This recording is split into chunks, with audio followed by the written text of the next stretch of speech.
Itu sama ketika saya harus ceramah di Belanda. Semuanya menggunakan kekuatan akal.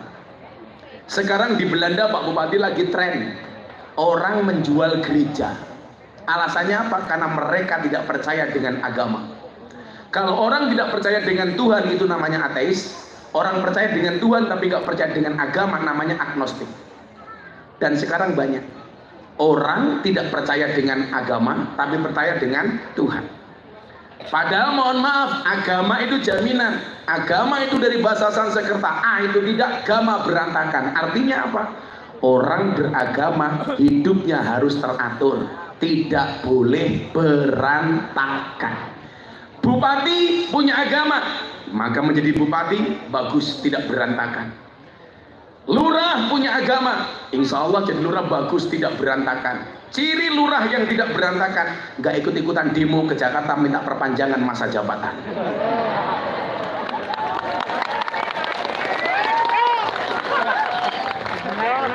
Lurahnya sini kemarin ikut demo apa enggak, Bu? Ikut, malah provokatornya. Nomor 1. Jamaah saya kan banyak, lurah-lurah. Saya tanya, Anda ikut demo? Iya Gus. Kenapa minta perpanjangan masa jabatan? Alasannya apa?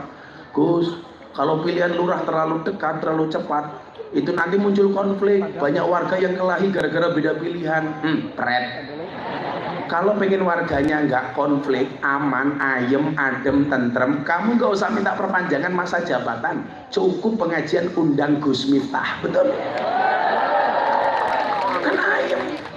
Saya tahu kenapa lurah itu minta perpanjangan masa jabatan. Alasannya bukan menghindari konflik warga, tapi karena modalnya belum balik. Ini Pak Lurah ini. Oh ini Lurah ini. Lalu baju banser demo lurah ngisi-ngisi. Tak mikir banser guna lurah. Sudah Pak Lurah, Pak Bupati saja cuma 5 tahun 2 periode, Lurah 6 tahun 3 periode, kok masih kurang. Saya kadang-kadang heran, katanya Lurah itu gajinya kecil, nggak asik, kok minta perpanjangan? Lucu. Lurah itu pokoknya ngabdi saja Pak Lurah. Insya Allah kamu akan masuk surga karena pengabdianmu, amin. Lurah yo nyambi mancul yo pantes kok. Ingat Pak Lurah, lebih baik tangan kamu kotor tapi hasilnya bersih daripada tangan kamu bersih tapi hasilnya kotor. Betul? Nah, maka hari ini saya ingatkan sebagai bentuk evaluasi. Kenapa selama ini hati kita jauh dari Allah, padahal yang mengikat kita dengan Allah itu adalah hati. Itu mungkin yang dimaksud dengan qalbun mu'min baitullah. Baik buruknya seseorang tergantung kepada hatinya. Kalau di dalam hatinya ada Allah, ketika yang dia lakukan bertentangan dengan hati, pasti tidak akan pernah diikuti. Itulah alasan kalau mbak-mbak ditanya sama ibunya, Mbak mau nggak kamu saya nikahkan dengan dia? Sebentar Bu, tak tanya hati nurani saya dulu. Tanyanya pasti kepada hati.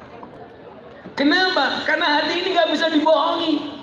Maka ketika Nabi ditanya, ya Rasulullah, hei Kanjeng Nabi, mahwal ismu, dosa itu apa? Al ismu mahaka fi sadrika wa karita ayatoli alaihin nas. Yang namanya dosa itu adalah satu perbuatan yang ketika kamu lakukan hatimu merasa tidak nyaman dan kamu khawatir dilihat oleh orang. Jadi kalau kita Pak Lurah berbuat sesuatu kok hatinya tidak nyaman, itu pasti dosa.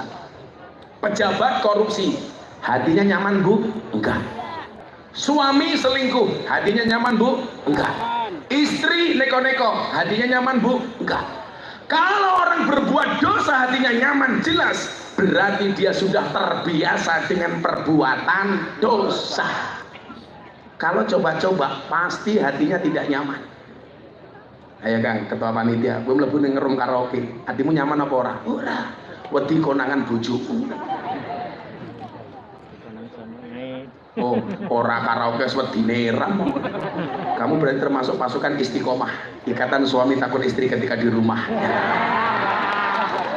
Kalau Pak Lurah ini maunya Fatimah, istri 4 satu rumah. Tapi ngimpi.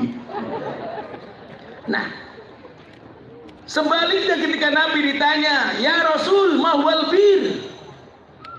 Kalau kebaikan itu apa wahai Nabi? Al birru husnul khuluq.